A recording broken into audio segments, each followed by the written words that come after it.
I think that allowing for the book being, after all, a parody, something like 1984 could actually happen. This is the direction the world is going in at the present time.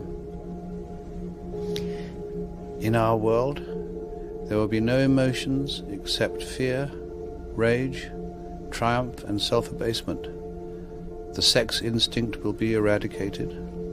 We shall abolish the orgasm. There will be no loyalty except loyalty to the party. But always there will be the intoxication of power. Always, at every moment, there will be the thrill of victory, the sensation of trampling on an enemy who is helpless. If you want a picture of the future, imagine a boot stamping on a human face forever. The moral to be drawn from this dangerous nightmare situation is a simple one. Don't let it happen. It depends on you.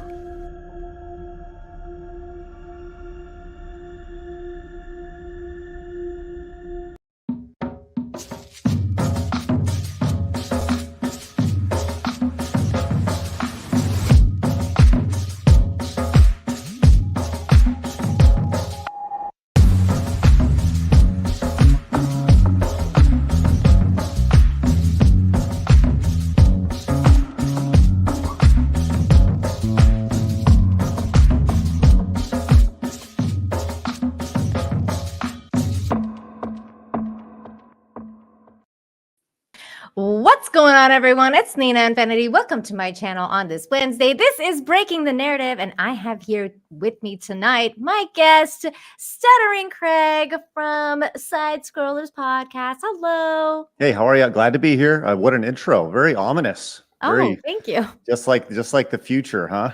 Yeah, it wasn't supposed to be a blueprint. It was supposed to, it was just supposed to warn us about what could happen. But here we are. We're living through that. But I still have hope.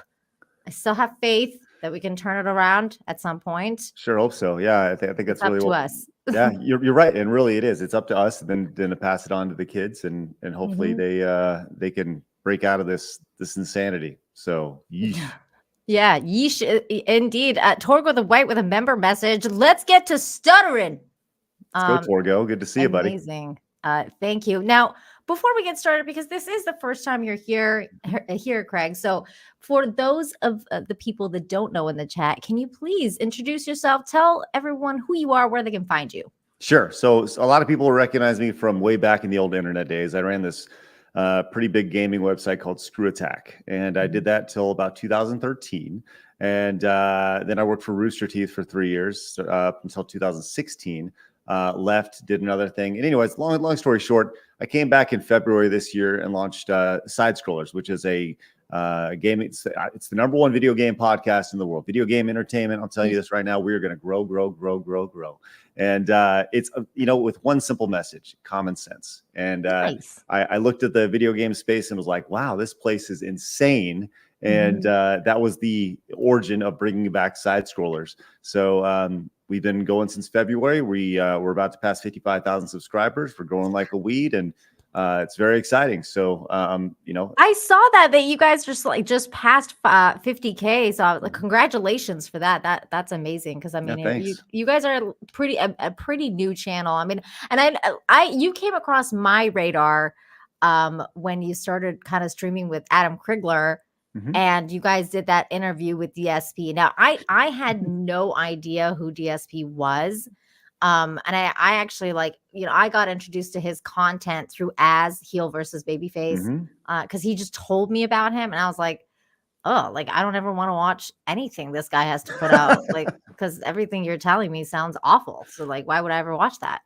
Right. But then he's just such an internet, I guess, I don't know if the word meme, sensation. cockroach. Yeah, a lol cow, I guess. He's Right. such a lol cow that stream I was very curious about. I was like, oh, I wonder how this is gonna go. Either way, it's either gonna be a shit show, or it's gonna be, something really fun to watch. So I did watch that and I was like, oh, this guy's really good at interviewing. So I really thought you guys did a really good job. Both you and Adam did a really good job in interviewing him, because I don't think that couldn't have been easy, because he's so not well liked. It was frustrating. So I mentioned Screw Attack early on. Phil was actually a community member on Screw Attack way long time ago, and so that's how that whole thing started. When I was looking to bring back side scrollers, I reached out to people that from my Rolodex from way back in the day, and I think I asked Twitter, like, who would you like to see on the show? And somebody suggested DSP, and I was like, oh yeah, Phil. And now, without knowing pretty much anything what he'd been doing in the last decade or so, and the lore that had been built up over the last 10, 12, however long many years it's been. But yeah, the interview, we were originally just gonna have him on, and then it turned into like, wow, there's a lot here. So the DSP interview was definitely a blessing and a curse at the same time. Definitely more of a blessing though. And that it kind of gave our channel a little bit of direction, gave it a little identity, and that was really fun interview, because obviously Adam, I was definitely I was the guy who lined up the pins, and Adam was the guy who came in and knocked him down, and that was definitely we had that chemistry throughout the interview, and in a situation like that, it was needed. Yeah. Honestly, like I said, I've said this before, I'd love to do it again with them. I feel like we barely scratched the surface with them. But I doubt that'll ever happen. I think that he's, he went into kind of victim mentality afterwards and was like, they really messed me up. They really screwed me over. And it's so is that what happened? Yeah. I was going to ask, like, how did he feel about it afterwards? Like, did he contact you? He was like, well, he felt great about it. Actually, he felt great about the interview. What he didn't feel great about was the next day when we talked about the interview. That was the first time that Adam and I had actually talked after the interview, because during the interview, Adam left towards the like at the very, very end, because we'd been live for 5 hours. It's like super evening time over where Adam is, and he hadn't eaten. So he's like, I'm gonna go eat. So the first time we had a chance to talk about it was the next day. And so it was really still fresh and raw. And Adam was very fresh and raw about his talk about DSP. So and Adam can be very fresh and raw. So and I love that guy, man. He's great. He is great. But it's really cool to also talk to you, like, because video games I love video games. Video games are a big part of my life. I worked at Nintendo. I don't know if you knew, but I worked at Nintendo for about 3 to 4 years. Nintendo of Canada. What'd you do? I was a Nintendo rep. So I went around, I did all sorts of stuff, but like, because originally I'm from Canada. So I did basically all of the lower mainland, West Coast, like near British Columbia, like all of those stores, like Walmart, Future Shop, Best Buy, like anything that had to do with Nintendo that sold products there, I was their rep.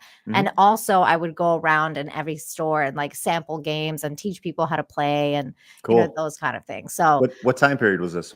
This was during the Wii U era. Oh, wow. So yeah, like it was Wii U, and then when Mario Kart came out, like Mario Kart Wii U, like that was a huge thing.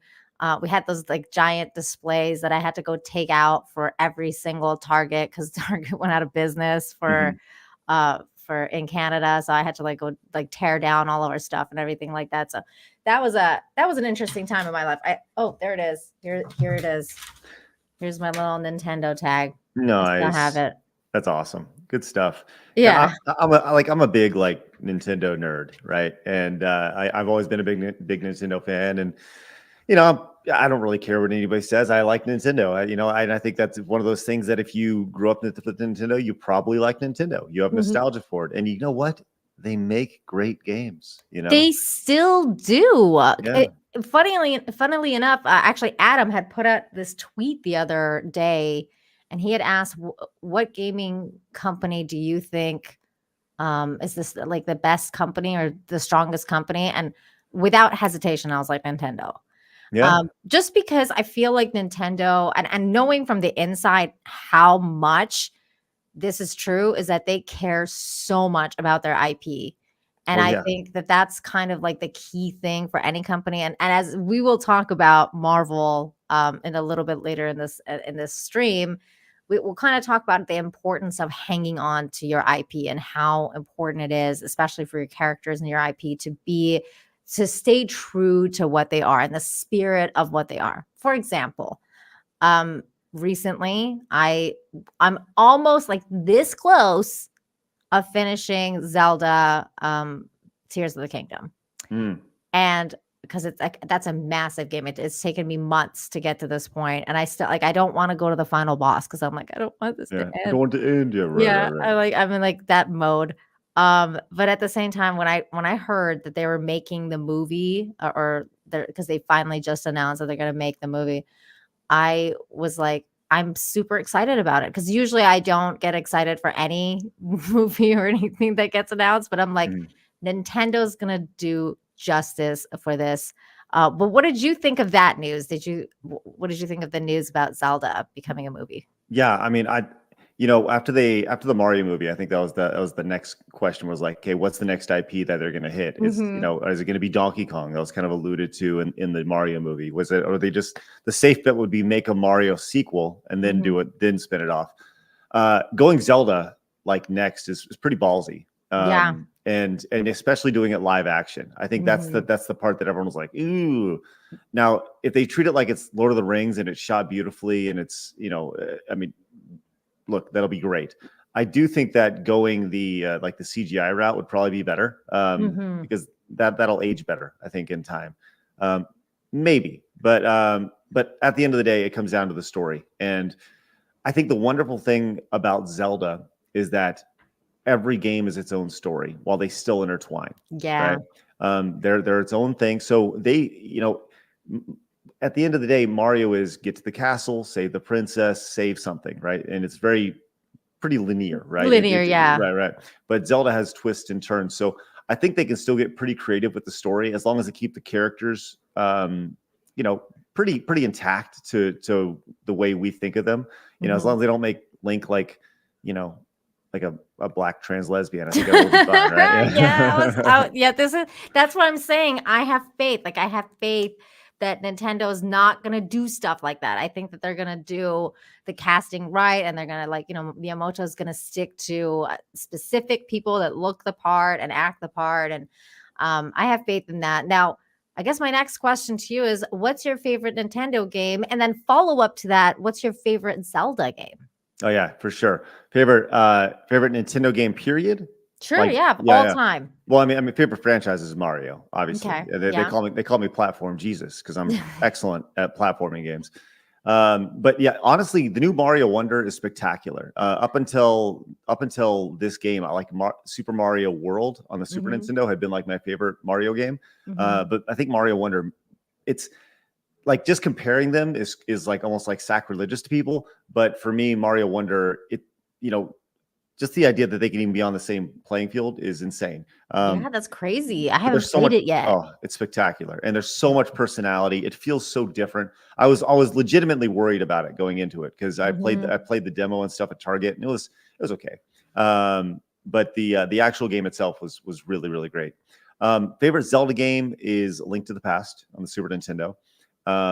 Although you have your overhead 2D Zeldas, your overhead Zeldas, and then you have your Breath of the Wild style open adventure, your Ocarina of Time. I've never been a big 3D Zelda guy, although I really did like Breath of the Wild. But yeah, for me, it always goes back to Link to the Past. And I love that. Yeah, I love that one. I mean, my favorite one from like the classical ones are like more like Ocarina of Time. Like I just love that story so much. But this new one, like Breath of the Wild, like just blew me away. I haven't played it. Haven't played it yet. Oh my God. I'm telling you, man, like it is.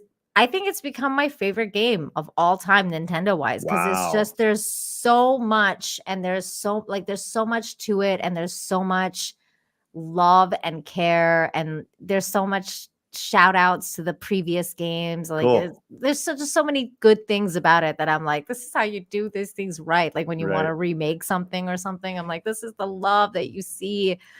So it makes me really excited, and I highly recommend you play it.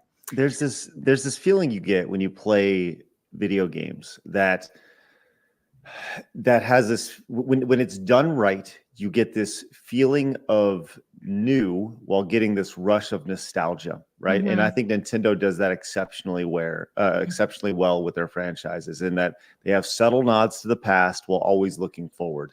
Yeah. And you know, there's the concern about, like, people are like, oh, it's a Zelda movie, right? You nailed it though, right? Shigeru Miyamoto is not going to let them mess up Zelda. No. Zelda was literally built around, you know, it was inspired by Miyamoto's childhood, right? Of him having going around the forest and searching and finding. Yeah. And that was the inspiration for the original game. Yep. So you think that they're going to let Shigeru Miyamoto's going to let anybody mess with his childhood? No. No way. I just can't see it. I just can't see. And I think if something like that was to happen, I think he would walk away, and that would be like a complete red flag. And then we'd all be like, oh, if he's walking away, then we're walking away. You know what I mean? Right. Out the door. But I think like my favorite Nintendo game too is obviously, because, you know, Mario was my boss. Mario's OG.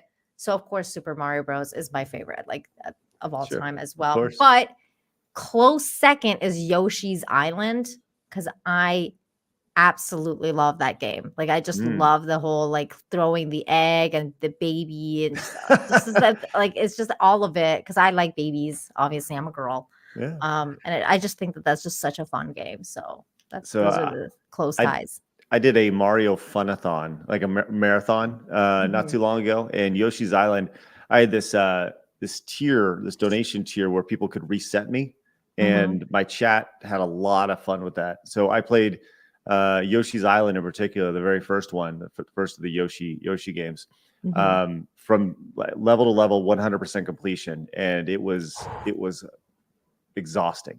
That would be. God, there's a lot to do in those games, and isn't it so incredible? Like, what the old games, like how much there was involved. Like, there's just so much to them, and then you're like, how am I gonna ever finish this? I mean, at the same time, I still feel that about Breath of the Wild right now. I was like, oh my God, this or Tears of the Kingdom. I mean, well, and that's the thing is, Nintendo, even with like the new Mario game, you finish the game, and like someone mentioned, like, the Mario Wonder is too easy, right? Yes, it is anybody who's like my age should be pretty freaking good at Mario at this point. They've been playing it for 30 something years, right? Yeah. So you're probably pretty good. You probably got the mechanics picked up. But once you beat the game and you actually finish it, they always add more. There's always more, and it keeps you coming back until you want to get all the stuff. So yeah, it does, and I think it's also like that nostalgia thing. But also, like, that's why I say Nintendo is one of the best companies out there, is because even when they make new IP, it makes a new generation like that IP. Like, for example, with Splatoon, like when I was working at Nintendo, they launched Splatoon, and I remember like how many kids were like just in love with Splatoon, and I was like, I don't get any of these freaking characters. Like, they're so weird and ugly, and I don't really care about this at all. But okay, like little kids that are interested in this, like, but I was like, okay, I'm all about this because because it's Nintendo. But it's just a really fascinating aspect of Nintendo for me. Real quick, let me get these member messages from Tomby. Thank you, Tomby. What's up, Tomby? Says, I have a side scrollers post-it for a 69-pound donation the other day. Ha ha ha. Nina, me, a pot of tea. Let's catch up. Yeah, we've got to. Oh, wait, what's this? Hang on, let me blow you up there. There it is right there. That's it. Oh, there it is. Tomby, there you are. Oh, thank you. That's awesome. And then Keely, thank you for the 12-month member message. Thank you, Keely. Congratulations on approaching 50K. Also, I like your Spider-Man shirt, Nina. Thank you. We're going to be talking about Spider-Woman, because that trailer dropped, and I want to talk about that. But before we get to that topic, I want to get to a little bit of the darker side of gaming. I know that sounds weird. Dun, dun, dun. And I mean Gamergate, because that's a thing. Still, that apparently, yes. Apparently that is still a thing. What the F is on your head, It is a Yoshi. It's Yoshi. Thank you very much. It's Yoshi. My daughter can do a mean Yoshi. She doesn't. Really? Yeah, my 11-year-old. Oh, that's so cute. I it. love that. I love that. Yeah, you see obviously the voices, whatever, especially when I talk to the kids and then they'd be like, oh, did you just do that? I was like, that's pretty funny. Braz Monkey just gifted 5 memberships to the chat because Braz Monkey is the brazziest of all monkeys. So thank you. Thank you so much for that, Braz Monkey. Okay, so some Gamergate news dropped today, which is kind of weird because you're like, is this everything? Is this going to be over like ever? But no. We need to start paying out reparations in time. I know. The news is this from IGN with this headline. Nancy Pelosi's attacker claims that anti-feminist gaming YouTubers led him to radical conspiracy theories. Now, first things first, how dare you, Stuttering Craig? Me? I did it. I wasn't even around when this thing happened. I was off the internet when this was going on. But I'll tell you what. But I'll say this, man.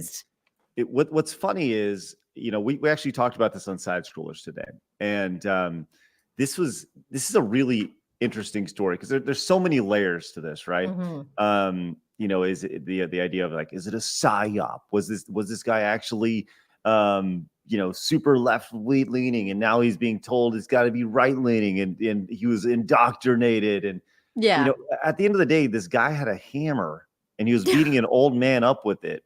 You know, like he busted him in the head. And he said he found this radicalization while looking for, like, in the article. Well, I'm gonna read it. Okay, go ahead. I gotta read this one because this one is just wild. It's because insane. The funny part too is, pay attention, guys, because when we're gonna break the narrative of this shows, for example, like just this headline in itself is so misleading into what actually happened. Like, because when you read the details of the article, you're like, okay, so that's not really what happened then. So this is how the story goes. A man standing trial for the attempted kidnapping of former House Speaker Nancy Pelosi and violent attack on her husband, Paul Pelosi. Okay, first of all, I will say this. I didn't even realize that he was planning on kidnapping Nancy Pelosi. I just thought he went there because, you know, he just had a beef or something. I didn't know he was going to kidnap her. Right. But a lot of people say the beef was that there was beef between him and the husband.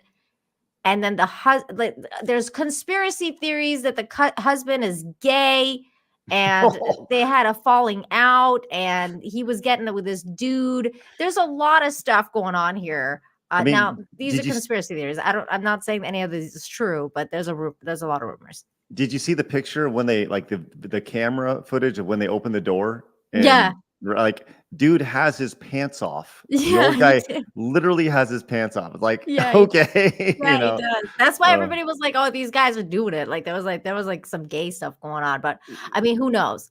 So now a violent attack on husband Paul Pelosi has claimed that he was radicalized by watching hours of extremist anti-feminist gaming videos on YouTube. The man in question, Dave DePepe, is that how you say his name? I don't know. Is currently standing trial in San Francisco for breaking into Pelosi's house just 11 days before the midterm elections last year in an attempt to kidnap the then speaker. Though he did not successfully kidnap Pelosi, who was not at home at the time, he bludgeoned Paul Pelosi with a hammer repeatedly. DePepe pleaded not guilty and faces potential life in prison. In the third day of DePepe's trial, KQED reports that he revealed to the court that the attack was part of a grand plan that involved, among other things, exposing alleged Democratic Party lies, getting pardons issued to a long list of celebrity and political criminals, and ultimately expose everything and end with Hunter Biden. Really, just by going to like Nancy Pelosi's house. I was gonna say this is a horrible grand plan. If you didn't even know she wasn't gonna be there, like right? Like if you're gonna devote all this time to this massive plan, and bring a hammer to your party per se, and you're going to kidnap somebody, don't you think that you should probably know they're going to be home? If you have a grand plan, you think you'd have a pretty good idea. You would think they'd at least know when she's gonna be home. At least. De Pepe's plan also included wearing an inflatable unicorn costume, interrogating the speaker about Russian involvement in the 2016 election, and uploading the discussion online. Notably, De Pepe claimed on the witness stand that his plan developed after he began to listen to multiple right-wing political YouTubers, including James Lindsay, Jimmy Dore, and Glenn Beck. Now, some people say he also mentioned Tim Pool, who's not a right-winger at all. But also, so he's apparently mentioned several different people, and depending on the outlet, you'll get these names. But James Lindsay is definitely one of them, including nonstop for entire weeks while playing video games in his garage. So he was playing like Zelda or something. And then he's listening to like freaking Jimmy Dore. And then now these guys are like, oh, like these gamers, like these gamers, like they're going around planning these master plans to go to do these kind of things, which makes absolutely no sense. And and once again, Jimmy Dore isn't exactly seen as a super, like he was on the Young Turks, right? And then I think it's Flawed, who was on our show earlier today. Flawed said it best. Like if they say you're left, if they say you're no longer Democrat, you're far right. Yeah, right? That's the thing. You're so far right. You could be. Hey, it goes back to that meme from back in the day where there was a meme that Elon Musk tweeted out a while back where there's a person who's standing to the left of the middle, and he's like, "Hello, liberal," and then the person kept moving, and by the time he's done, he's like far right, and it's like, oh, what just happened? That's literally the story of my life. I was like, that is so me. But then this goes on to say, so while playing video games, De Pepe claims that he discovered those YouTubers. That here's where the interesting part happens. Because he discovered them while looking up video game tips on YouTube. Right. It's like he's going through looking for a guide on how to beat like Cutman on Mega Man, and he ended up being like, oh, these crazy right-wingers over here. Because it's like he's going like, oh, I'm looking like, how to walk through for Legend of Zelda, like whatever. He's trying to figure out how to beat the water temple in Ocarina of Time over here. And then the YouTube algorithm is like, if you enjoyed this content, you might enjoy Jimmy Dore. Like, it's like, how the fuck is the algorithm going like, oh, if you like this content, you might like Jimmy Dore or like Glenn Beck. Like, I mean, I don't understand how the algorithm is guilty on this one, because I don't understand what it was showing this guy, but it's so funny. I just find it hilarious, because this is the most ridiculous thing that you could ever think of, that somebody would be watching something while playing a video game, and then somehow the video games are evil now, and makes basically like these radicalized crazy people. I mean, we've heard this for so long, especially about games like, Grand Theft Auto or, any of those like first person shooter games, like that they're making radicalized people. Right. And I mean, I've played so many first person shooters. I've played Grand Theft Auto. I've never wanted to kill a hooker, although I have in the game. That makes one of us. Because I'll tell you what, you should see me on the weekends. It's crazy. No, there's so much here. And it's funny because if you really think about this, talking about breaking the narrative, where did this attack take place? San Francisco. California, yeah. Right. Where's the trial taking place? San Francisco. San Francisco. Right. The most left-leaning place literally in the country, right? Yeah. Maybe Portland could beat it, right? So Elon was saying that it is by far the most far left place in the entire country. So naturally you would think that that's a pretty easy out. Like if you have a juror, it's a jury trial. Let's say is it a jury trial? I don't know. Like I don't know actually. That's a good question. Let's see.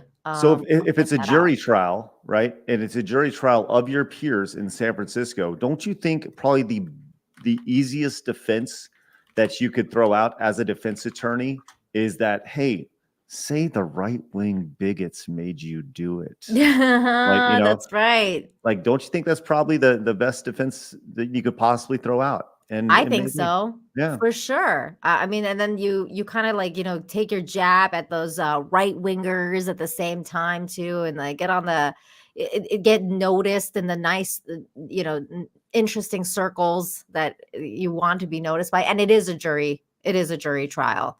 Wow, it says jurors begin deliberating that trial. It says 4 hours ago, apparently, so that they're deliberating already. I mean, I'm guessing this guy's going away for life. But he's awaiting the verdict right now as we speak. Oh, right now, literally. Yeah, they're deliberating right now as we speak. So that's interesting. But yeah, so it says that YouTubers only have video games on tubes of YouTube. Oh, here we go, the Gamergate thing. So he was. It says, while playing video games in his garage, Pepe claims he discovered those YouTubers while looking up video game tips on YouTube, only to stumble upon discussions of 2014 online harassment campaign of Gamergate. I'd look up a strategy to defeat a video game boss, and it'd be a total different person, and these people would talk about how toxic feminist speaker and critic Anita Sarkeesian is over and over, Pepe said. I wanted to find out what was going on here. I wanted to get both sides of the story. I cannot believe he dropped Anita Sarkeesian's name. That is hilarious. You would think, though, that if the guy is sitting there and playing these games and getting radicalized, you would think that he would want to kill like Anita, like not Nancy Pelosi. Like, I don't know why he's going after Nancy if the Gamergate is the problem. And, he's like hearing these guys talk about her specifically. Right. And I think that's the thing that I don't understand. I don't think anybody ever in 2014, when Gamergate was happening 9 years ago, was like, who's the root of all this? Nancy Pelosi. and you know what? You know what the best way to get back at her is? Sleep with her husband and hit him with a hammer. Like, what is who comes up with this stuff? I don't know. We're like, okay, this is happening. It just seems so ridiculous. This is so wild, and honestly, I cannot believe that they think that people are buying this bullshit. Like, at this point, I'm like, are you really do you really expect people to buy this? But I guess some people really do. Of course they do, because the narrative tells them to. The narrative does tell them to. Going back to the title of the show, man, it's insane. It's insane that we're still going back to this Gamergate thing, and Gamergate started as an accountability for journalists on the internet, and then it got co-opted into this whole like feminist thing. And I got to be honest, like when Gamergate was going on, I was so checked out. I was not paying attention to it at all. That's because you're sexist and a man. Because I'm a horrible person. That's right. That's true. Yeah. This has been well established many times. And you're white also. I mean, it doesn't help you. Am I? I don't know. You made a lot of bold statements tonight, Nina, and I got to be honest. I don't know if I feel very comfortable telling you about that. I'm just saying. No, black trans man. But it's just amazing that it just continues to be dug in, and guess what? It will be dug up, and eventually we will pay reparations to Anita Sarkeesian and everybody else who ever felt the wrath of Gamergate. So here we are. Oh my God. I just love saying Gamergate, because that's like literally how they all sound like when they're talking about this. It was from the research and claiming that claims these YouTubers made about Sarkeesian. He said that Pepe discovered further conspiracy theories as he went deeper and deeper and deeper in his research. So yeah, that's how he became an alt-right extremist, apparently. That's right. Great. Wow. Yep. And it's pointed out. So this guy brought 2 unicorn costumes computer cables, body cameras, and crayons to the house that night. Right? Yeah, he did. Like, it sounds like he was going in for a sex game. It sounds like they had one master plan, and that master plan had this and this going into this. That's what it sounded like. That was the master plan. Let's just be real about it. Oh my God, that was the master plan. Wow. Power Keg Greg, thank you for the $5. Says, the old video game cause insert issue trope. Never gets cold. Never gets old. Hi, Nina and Craig. Hi, Power Keg. I'm gonna be hitting you up soon about an interview. Don't worry.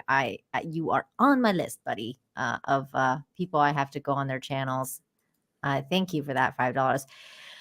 Huge ass for a toonie. Thank you. Says, remember the satanic panic? This stuff isn't new. This is true. I do remember the satanic panic. I also remember even early on, a few years ago when Harry Potter came out, and they were all like, this is the devil's this is the devil's show, and it's a devil's movie. And it's just nah, it's Harry Potter. It's not gonna make little devils and stuff. At least I don't think so. But then she became all weird and anti-trans or something, and now Harry Potter is just hated because that's right. Because of that. Right. That's all. That's all a thing. And you're a bigot if you like it. I am a bigot. So is everybody who ever watched the movie. So congratulations. Did you play that game? Did you play Hogwarts Legacy? No, I didn't play Hogwarts Legacy. Here's the thing. I'm a 42-year-old dad of 2, right? And I don't have time to sit down and play the wizard games for 25 hours. So you're good. You're too good for wizarding game as a dad. I don't have any connection to the movies. Well, it's not that I don't like them. They were just past my wife loves them, right? But my experience with Harry Potter looks like this. I've seen the first 30 minutes of the first movie, and I've seen the last 10 minutes of the last movie. Oh right? my God.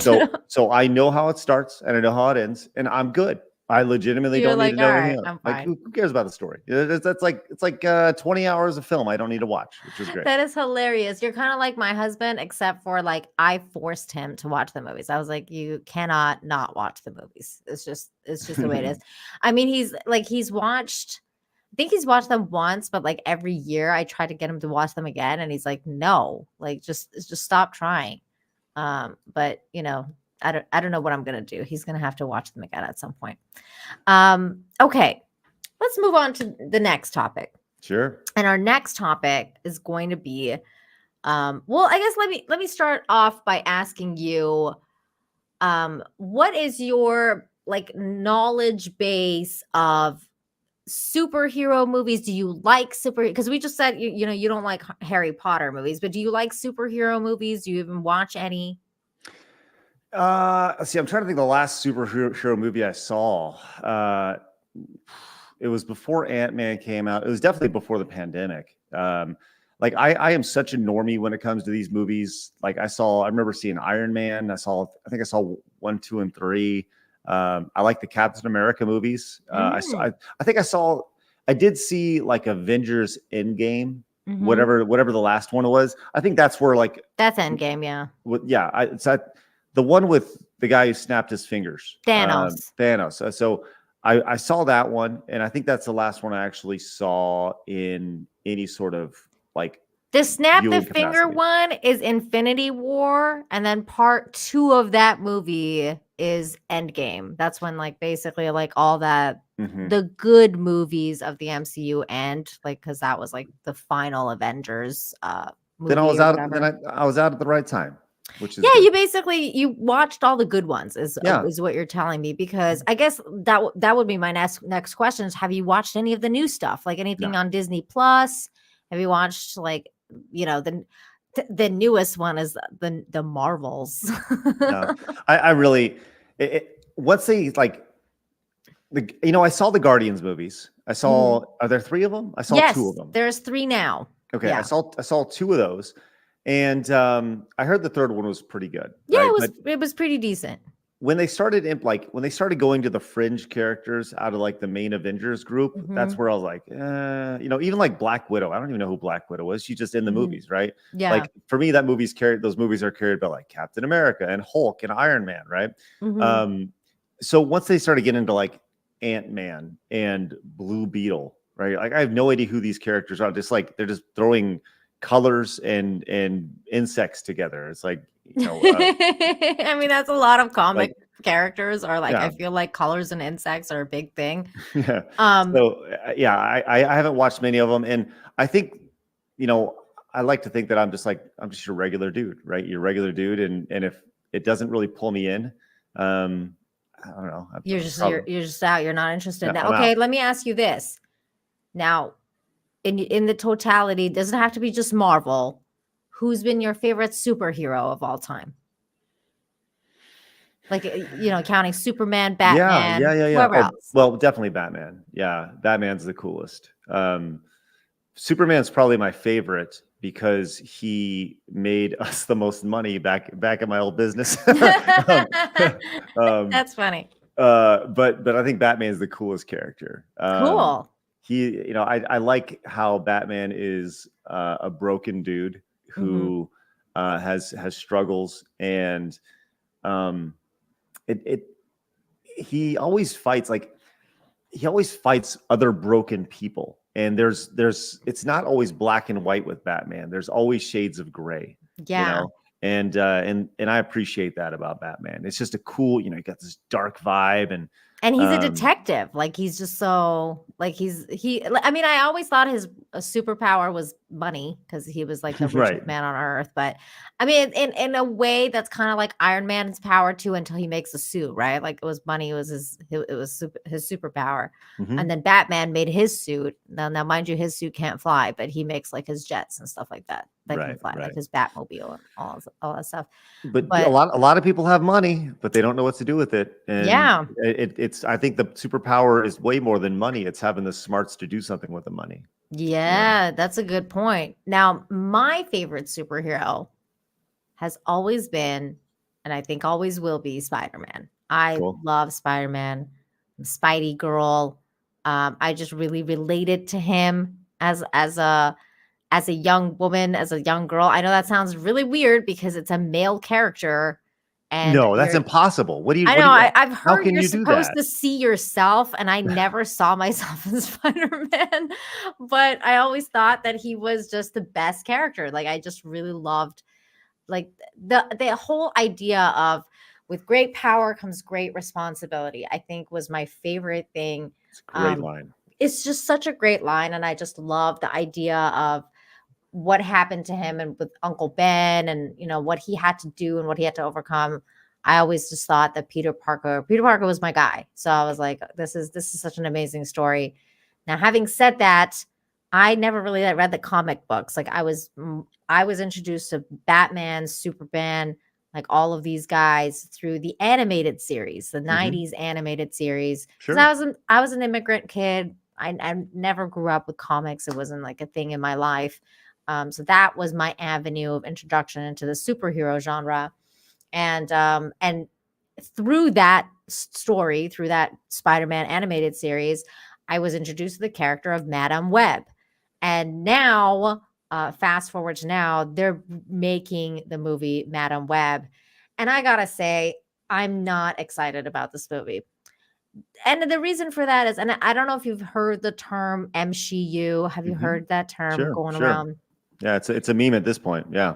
Yeah, it's a meme, and it's become just kind of like, I feel really tired of all the female-led superhero films. And I know that Madame Web is an established character, not that it's not. But I just feel like I feel like I have female superhero fatigue. Like, maybe it's not even like the male superhero fatigue. I just have female superhero fatigue. I cannot watch another like girl power, like I'm stronger than every man moment. Like, I'm like, and all the superheroes that you just named, like Captain America and like Thor, and all of them basically have a female counterpart now. And I'm always like, I like the male versions. Like, I don't understand why we have to do every single one as a female version, and then the female version has to be better than the male version, like better. So like, that's tiring to me, and I think like I'm kind of bored. But I'm wondering I guess, because I mean, you don't really care, But I'm just wondering, like, what do you think of the MCU, or what do you think of this whole kind of like the female empowerment counterpart to what's going on with Marvel? So for me, this is really interesting because, do you have any kids? No, I don't. Okay, so I'm the father of 2 girls, 9 and 11. Right, they are at very impressionable ages. Sure. And they see things. They watch shows. They watch they watch their traditional girly shows. They still go back and they watch like iCarly and movies like that and shows like that. They love like those Disney shows, right? That were before Disney went crazy. And those are fun, right? I think more the most important thing that a young girl can see is a healthy relationship. And I think way more than seeing a movie, a character in a movie, the most healthy thing they can see is a mother and a father in a solid relationship that encourage them that they can be whatever they want to be. That they don't need a superhero showing them they can fly and beat up a million guys. You need a father and a mother at home, specifically a father, telling them that they're good enough, they're strong enough, they're beautiful, they're smart, courageous, and they're brave, and that they can do anything they want as long as they have the courage to try. I think that's like one of the most important things you can do. So the idea of like Disney coming in and saying like, well, we're gonna parent your kids, right? And we're gonna give them inspiration. I think it's they're grasping at this point. Like, girls need to see this. We need to see this. No, you said it yourself, right? Like the idea that you were drawn to Spider-Man, right? What was it? Well, you found relatable qualities to Spider-Man. You liked the backstory of it, and I think that's probably the bigger thing. Like whenever I play games, I never ever have been drawn to a person's race, sex, or even like the idea, like when has sexuality ever been put into a video game ever? Well, never up until the last couple of years, right? So for me, it's always been about the story, the backstory of these people. And even then, I was never like, well, man, Link is awesome, right? I really want to be like Link. How could you not? I mean, come on. Right. Well, I mean, look, Link is pretty awesome, although he is a mute. But I think that's probably the bigger thing here is you said it yourself. You're tired of this, right?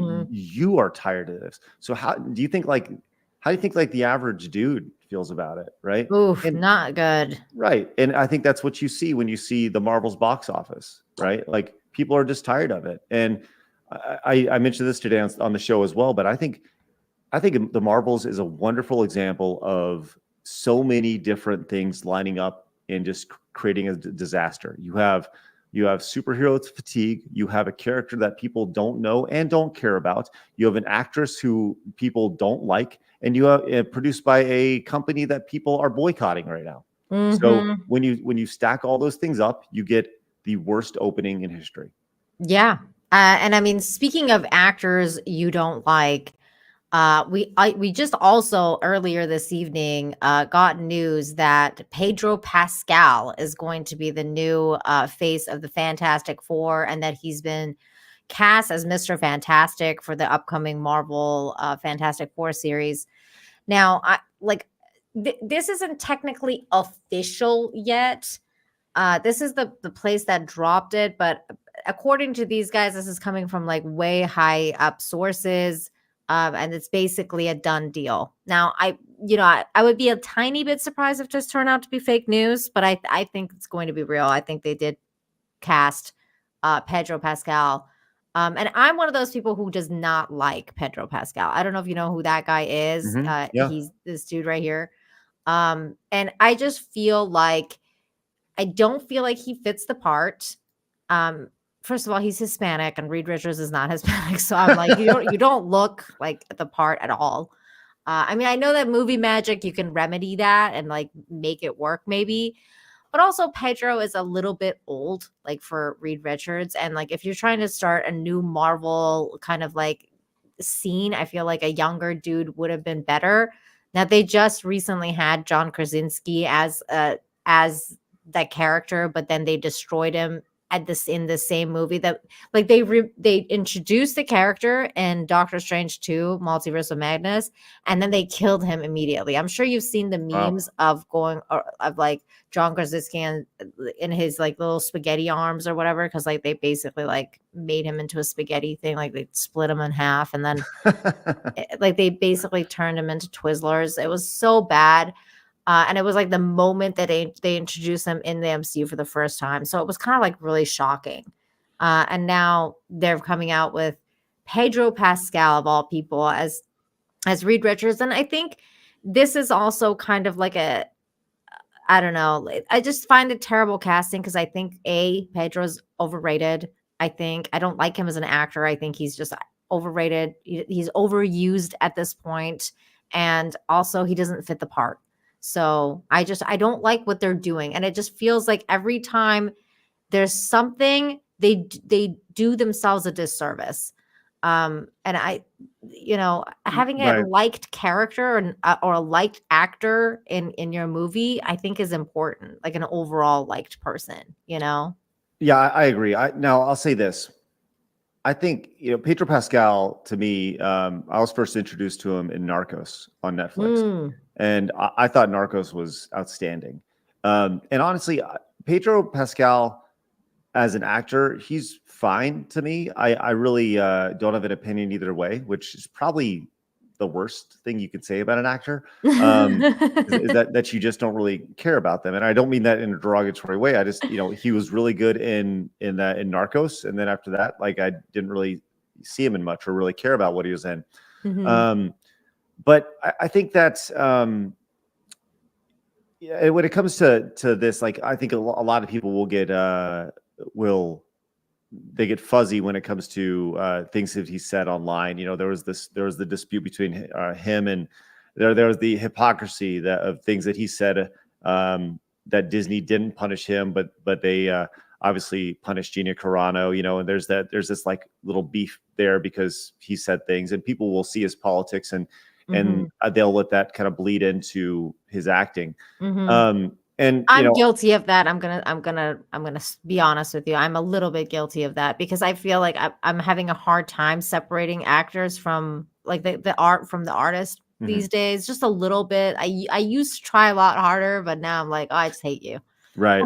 Yeah, I hear that, and I think that's one of the things that Twitter has and social media has done is it's broken down these walls, right? Of too much about these people, and you know too much to where you just don't like them. Yeah. Like had social media been around in like the 80s, like would we really all like Tom Hanks? I don't know. I know that is so true. I think about that sometimes because I wasn't a huge fan of Tom Hanks, so I'm like, and then now that after Twitter happened, I was like, I really don't like Tom Hanks. Right. Yeah, you learn about flight logs and all sorts of stuff. Yeah. But with Pedro Pascal, like for me, this falls into like I know a lot of people care about Fantastic Four. I'm not one of them, and let me tell you why. They've made how many Fantastic Four movies so far? A bunch. I mean, they've made like at least 3, one major one, like the one with Jessica Alba and like, so the way I'm seeing it, they had one in 2005, they had one in 2007, they had one in 2015. Nobody liked that one. Right. I don't know. Like it just doesn't, these characters to me, I never grew up with comics like you. For me, comics were like, I never grew up with comics either. Right. Yeah. So for me, like unless they were in X-Men on the cartoon, I have no idea who these characters are. Yeah. And in 2005, when that Fantastic Four film came out, I remember it got panned, and that was also in this age of the CGI wasn't quite there yet, so it looked really like rubbery and gross and like kind of cartoony. So I think that they were early with in a movie that needs to be built around CGI. They were too early for it. But as far as Pedro Pascal playing the white guy, yeah, I mean, like, of course, that's so So current day. Yeah, it's so current day. It's, remade for the current thing. Like, are there a million actors that could play it? Sure. But Pedro Pascal is going to play. Oh, by the way, I did like Pedro Pascal in season 1 of The Mandalorian. So. Oh, I liked him in Game of Thrones, because that's when I first like met him, or not met him, but like became aware of him. Was in Game of Thrones, and I was like, I mean, he was great as Oberyn, because I thought, like, he was like a sand dwelling dude, and he just looked the part. Like, he looked the part of like what that character was, and he did that part really well until he got his skull smashed in. I mean, it was like a really graphic scene. That whole fight scene was so wild, like, and I was just like, I was into it.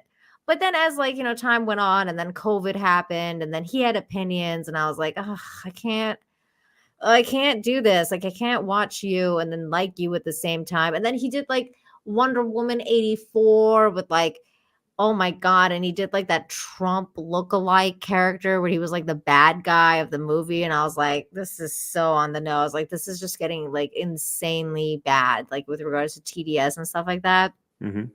But like, in contrast, I recently saw, and I'm going to bring this person up, but in contrast, for example, like Mark Hamill, he is insufferable online.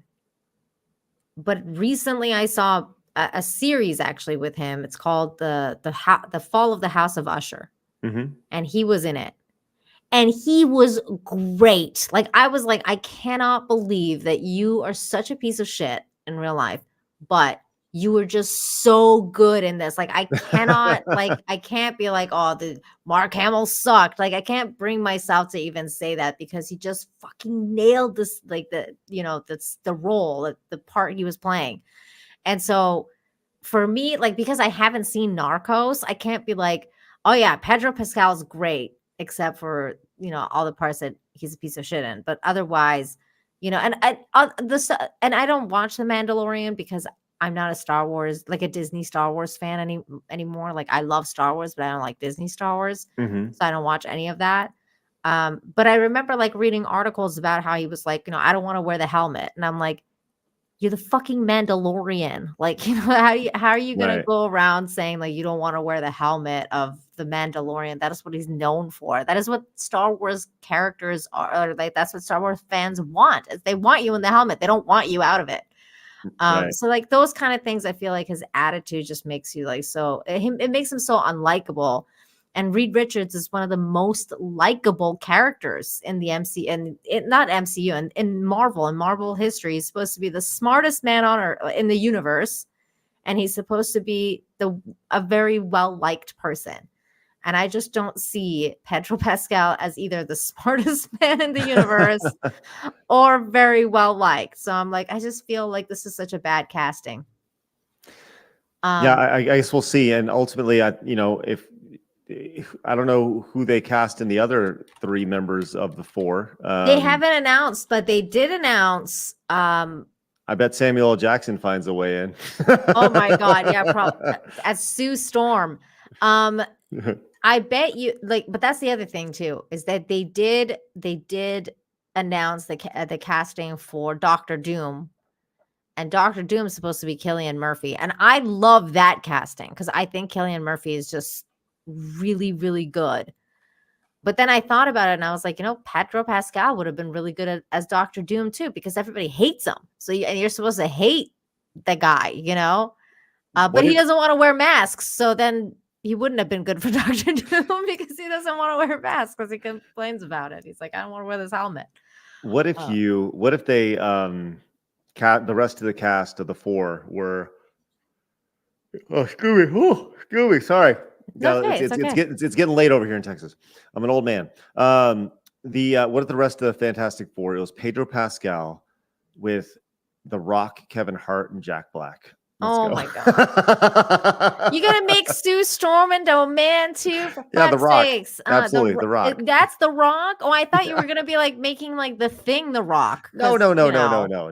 He's big and he's The Rock and he's made out of rocks. Nope, no, absolutely not. No, you got to go complete opposite direction. The Rock as Sue Storm. Okay, who's the Thing then? Jack Black? Yeah, it's absolutely, that's Kevin Hart. Oh, Kevin Hart. Oh my God. That is so funny. Oh my God. Oh my God. I would see that as a parody. I think that would be really funny. Did you ever see that? I mean, you have daughters, so you might actually want to watch this with them. Maybe. I don't know. But I lost all respect for The Rock after he did that movie, The Tooth Fairy, where he dressed up as in a fucking tutu. And I was girls like, love that. My girls love that movie. Do they love it? They love it. Yeah, of course they do. Oh, that's so funny. What's their favorite Disney movie? Oh, you know what they love? They love Parent Trap. They love Parent Trap. I love Parent Trap. Parent Trap is a good movie. Do they have you just shown them like the Lindsay Lohan version, or have you shown them the classic? Yeah, just the Lindsay Lohan one. The classic one looks too old for them. It's just a little bit dated now. Yeah, a little dated. I love that movie. What about Disney Princess? What's their favorite Disney princess? They like Enchanted.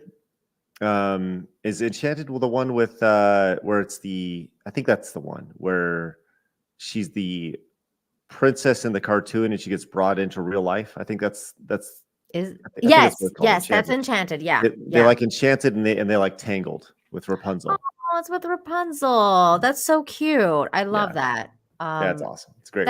That's really cute. Did they dress up as anything cool this Halloween? What did they dress up as? Yeah, my daughter actually dressed as Rapunzel. My 11-year-old did. Oh, no, I'm sorry. She dressed as the character from Tangled, actually. But yeah, they, and that was kind of cool because she's like out of the princess phase, but she still wanted to dress up as a princess for Halloween. Oh, that's so sweet. I love that. There's only a certain age that they want to do that to. Oh yeah. And then they'll stop because it's just like not cool anymore. Yeah. And usually that stops like at like 5 or 6. Like once they start getting into like elementary school, they don't want to like do like the little kiddie dresses anymore. Yeah, kids stuff anymore. But it was cool to see my older want to kind of dress up. They'll go through a phase. Well, they'll be like, oh yeah, I don't want to dress up in any of this stuff, Dad. And then they'll become a teenager, and then they'll be like, now I want to cosplay as all these things. So then they'll be like, the sexy versions of all these things. Yeah, that ain't gonna happen. Get ready for that, Dad, because that's coming. That ain't gonna happen. Ain't gonna happen. Oh my God. Okay, here's a question for you. And it's totally like off topic, but because you have daughters, I'm fascinated by that because I feel like this is probably the hardest time to have a daughter, just because of the whole like OnlyFans situation going on.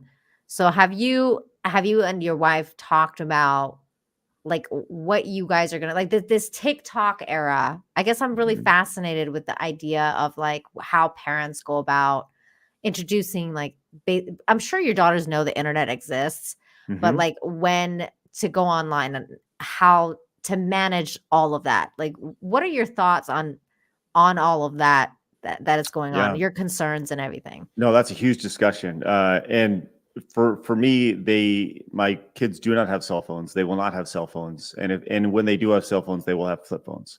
They will have dumb phones. Giving your kids free access to the internet once you open that box, it's impossible. Like you can't get the toothpaste back in the tube. And you're giving them the keys to a car that goes way too fast for them to drive. And so yeah, that's a constant conversation, and specifically with girls. All the studies show, every study shows that the having access to the internet, specifically social media, and giving them the ability to access Instagram, TikTok, these all lead to heightened percentages of depression and access to things that no child should have access to, and leads them down horrible rabbit holes. So they have access to like Gmail. At least my older one does. She has that through school. How old's your oldest one? 11. Okay. And she has access, so she can email her friends, but she also knows that through that Gmail, through the iPad that she has, we have access to everything. And that's very well known that's the case. So the internet is something that had, especially having grown up, literally my entire career has been spent on social media. I see the negative impacts of it, and I don't understand how any parent can just pass that on to their children so willy-nilly, because it is a dangerous, you want to talk about a slippery slope, that is a dangerous slippery slope. Nothing, not a whole lot of positive can come from giving your kids just an iPad and saying, go get it, go have fun, here's a phone, go have fun. Like, yeah, it's almost child neglect. I think it is child neglect. And I think, well, and I'm actually really personally connected to this issue because a friend of mine who's separated from her husband, her ex now, they have a son, and the son is basically like whenever he's with a dad, he's given free reign to go on the iPad, no parental lock on YouTube. So he's watching like, Grand Theft Auto playthroughs. He's watching all these adult, like 18 plus, what's the word? Like how people play video games online and react to it, like game reactions and stuff like that. And he's being very much affected by it. Like his behavior clearly becomes affected by it. Yep. And he becomes dysregulated, and there's definitely problems. And the mom is completely the opposite. Like she, likes to limit screen time. She likes to like have the kid like reading books and being a simple 8-year-old, being a normal 8-year-old, going outside to play, being part of activities. But with when he's with the dad, he's in front of a screen. And that is, to me, definitely neglect and clearly affecting children's behavior. Now it's funny because we kind of started this stream by saying like, I'm not going to go out and kill somebody if I'm playing Grand Theft Auto. But when it comes to like very, very impressionable young kids, I think there is a problem. And I don't know how we can, as a society, kind of address these issues, especially like you guys as parents. Because I'm just an aunt, I don't make those. I can't make those calls because they're not my kids. Well, I'll say this. I feel like there should be a social media in particular. That is all social media. That includes TikTok, Instagram, YouTube, Twitch. These are all social media platforms. Let's not forget it. All of it. Yeah. There should be an age limit attached to every single one. I am not, and people will say, well, there is a 13-year-old age limit. Yeah, right. Like, good, Yeah, right, for sure. Like, no, nobody cares. Right. And I am about as little government as possible. Right. Same.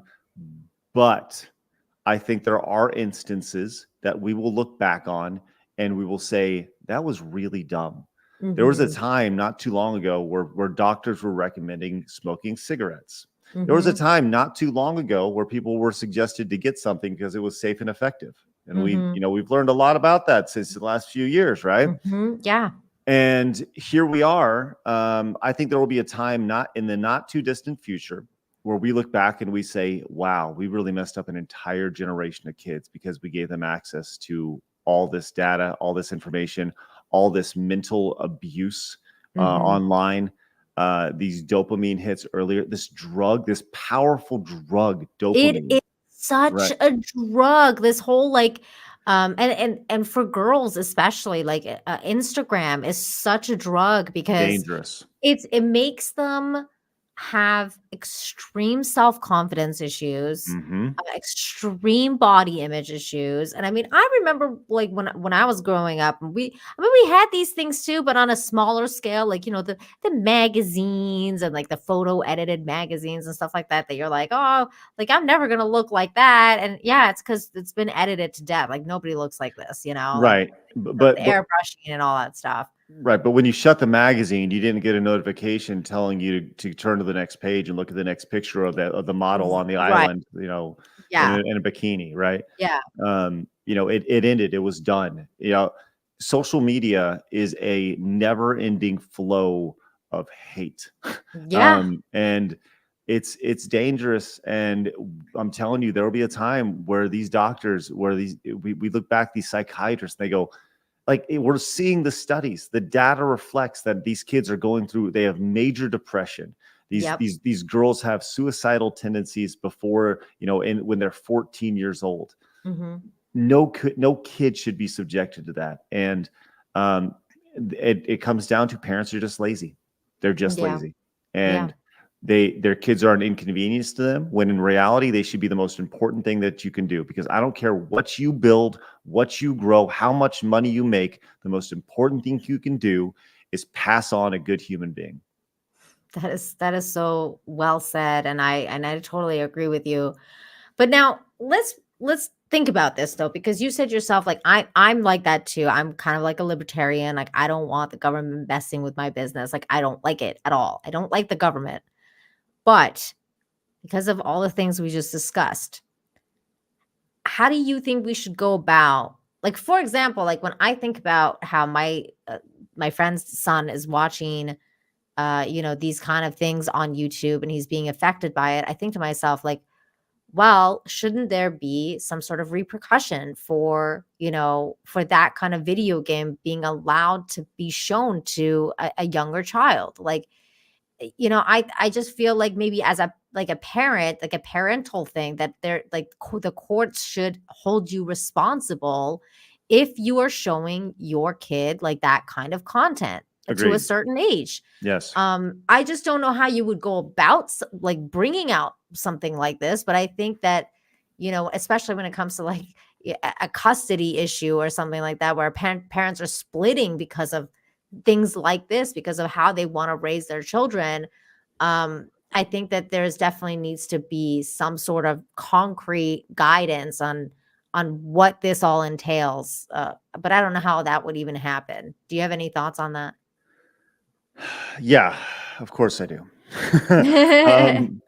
Yeah, so I think we have parents who are separating because their kids feel a certain way about themselves, Mm-hmm. right? Kids who say, "Well, I'm a girl now," Mm-hmm. or "I'm a boy now," and one of the parents says, "Yeah, you are," and the other parent says, "No, you're not." Mm-hmm. And the government is stepping in and saying, it's telling one of the parents that they're correct, right? Yeah. So if the government can step in that situation, I feel like the government can certainly step in this situation, big daddy government. But I do think that, you know, I go back to, if you're a parent and you walk up to your kid and you put a penthouse in front of him and you say, go crazy, go crazy, go look, that's crazy, go check out the articles in this magazine, right? Mm-hmm. And they're exposed to everything else in the magazine. And child protective services came up and they saw you hand that off, and they knew your kid was looking at that, they would probably send you to jail. Mm-hmm. And you would probably get in trouble for that. Well, Mm-hmm. congratulations, here's your penthouse, right? You know, and that's what we're doing. And the reality is that everything that's in these phones, I mean, we need to stop calling them phones, because they're not phones. They make phone calls, but there's everything else attached to them, right? Yeah. And everything else that's attached to them is everything that can get you in trouble for you know, with the child protective services. So I think that in a situation like this, it's going to come down to the local government, obviously, but and you know, the politics attached to that, because obviously you won't be seeing the same Same things happen in California that you do in Florida and Texas and the Sure. Midwest, right? But Or even across the world, because I mean, like, you no, know, this is such a Western thing. It's this, such a yeah, Western thing. Yeah. yeah. And if you don't like, oh my gosh, that's not done on purpose. It's insane. But in a situation like this, there absolutely should be some guidelines. But the reality is that it's going to get worse before it gets better. And I think everybody recognizes that, because just like there's big pharma, there's big tech. Big tech and big pharma have a lot of money, and people make decisions. And here's the thing about decisions made by people. People are swayed by money. And big tech, big pharma, big TV, big pick any big, big whatever, big industry you want. Yeah. Big food, big meat. Everybody can be swayed in some way, shape, or form, because these decisions are made by humans, and humans are incredibly flawed. And that's the reality of it. So there will always be corruption attached to this. And I go back to, I had a buddy who, when his child was born, he made a Facebook page for them, right? And the idea was this was going to be their chronicle of life, right? They will have this Facebook page forever. In reality, what they were doing was giving Facebook data of their daughter from the second they were born. Oh God, yeah. Like, think about that. Yeah. So it's so bad. I've always been so against like putting any child, like anything on any of these social medias, especially like it drives me fucking crazy when like new mothers start posting like naked baby pictures on like Instagram, like, oh look, my baby's like, first potty. And I'm like, right. Nobody needs to see your naked baby pictures except for your family. Like, do you know how many creeps are just waiting to check that out? Exactly. That is so messed up. And then and that's like the worst case scenario, let alone years later when baby gets older and is like, what the fuck are you doing with my naked baby pictures on your Instagram or whatever it is? Like, that is so messed up that you want to like show that to the world. Like, nobody needs to see this except for family. Like, that's the thing. Like, it's like as if privacy has gone out the door. Like, nobody really like understands what privacy is anymore. No.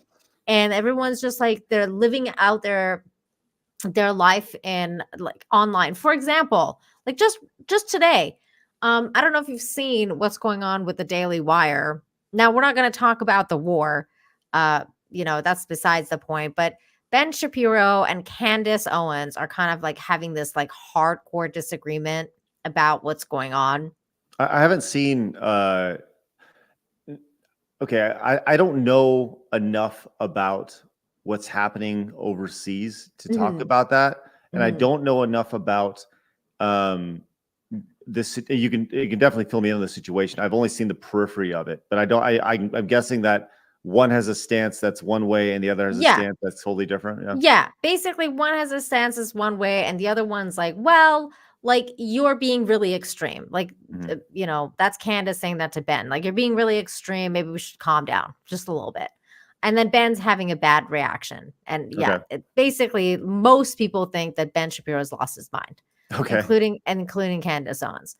But my point is that these people are supposed to be working together, IRL, in real life. Like, you have a company, they have a company, Daily Wire, right? They're supposed to be working together, and they're going at each other on Twitter. And it's like, why don't you guys go and figure it out in person? Because you work together on a daily basis. Like, you see each other face to face. So instead of like having this insane Twitter back and forth war, why don't you sit across each other and actually hash these things out person to person? But instead they're doing it on air in front of everybody else. And I just find that behavior so bizarre, because I'm like, what happened to, because Ben is technically, Candace's boss.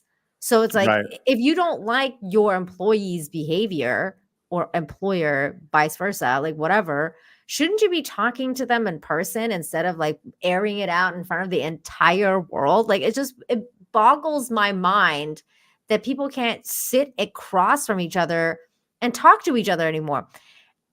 Saying this, I just remembered something else too. I don't know if you know who Carrie Smith is. Do you know who Carrie Smith is? Mm-mm. Well, she's amazing. You should look her up. She's a really, really fantastic content creator, and I love her. So she recently went on this Jubilee podcast where she was talking about like the podcast was about former liberals versus former conservatives. Oh, yeah. Okay, I think I saw that. Yeah, she's I think my brother retweeted her. Yeah, she's great, and she was on that panel, and because she's an ex-liberal, like she was super woke, and then she became conservative. She doesn't like woke people anymore. And it was just so interesting to watch this podcast. It's on the Jubilee podcast channel. And it was so fascinating to watch this because it's like a bunch of people who've basically been part of both groups. And they're sitting there and talking about how so much of this stuff is like a cult, like both parties are a cult, and how much similarities both sides had to each other. Yeah. When they were sitting across each other and actually talking face to face. But when you talk about any of that kind of stuff that they were talking about on the podcast on Twitter, they'll attack each other and they'll say the most horrible shit to each other, and nobody would understand each other, and everybody walks away from the conversation having learned nothing. Right. But when you're in person, it's a completely different ballgame because now there's human emotion involved. Now there's subtext. Now there's personal cues. There's all this different kind of stuff, and you kind of like you see a person sitting across of you, and you're like, oh man, I can really feel that they have hurt in their heart, and that's why they see the way that they see, and you can't really kind of deny that. But when you're behind a keyboard, your empathy is gone because you don't see the person anymore. There's so much truth into what you say, and we have people like. So there's people who really don't like me. Like they really, really don't like me for whatever reason, right? Oh, Craig, you've changed. Oh, Craig, you don't think the way we think. Oh, Craig, whatever. To the point to where, they overanalyze everything that I say, and then they take it out of context, and then they say, look at how stupid he is, blah, blah, blah, blah. And these are grown men, right? These are grown men. Maybe they have families, right? But I hope they have jobs, careers or something. And they spend their day watching and analyzing like everything that I do, right? Like, and I would love to talk to them face to face. The reality is that they won't. They're chicken shit, right? Yeah. And even if they were like invited on the show to like, hey, like that's the one thing that I would do. Get it out. Like, you have beef with me? Tell me about it. Go ahead. Tell me why I'm a bad person. Just get it out. Because at the end of the day, these people are not okay. They're hurt. Like something happened to them, and they're taking it out on me or on, in this case, Candace Owens and Ben Shapiro. Like something happened where there's some sort of friction, and these people who are strongly disliking each other online, they find a scapegoat. But we have certainly lost. There's a number of things that we've lost. This goes back to the previous discussion point we're having is we've lost accountability in our culture, right? There's a huge lack of accountability. There's a huge victim mentality, which obviously we all see that on a day-to-day basis. This woe is me mentality. Things are so bad for me because I'm X, right?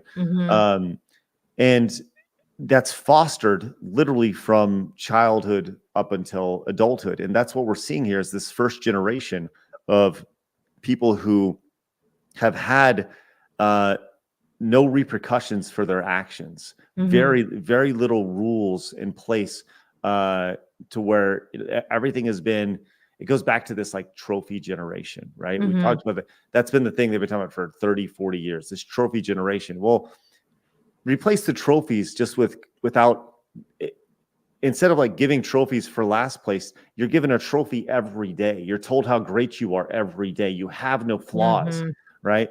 And that hurts people as much as people think they're helping them, they're hurting people, and that's what you're seeing now. Mm-hmm. And I see this like just a small story, right? My wife is a teacher. There's a kid who has behavioral issues Mm-hmm.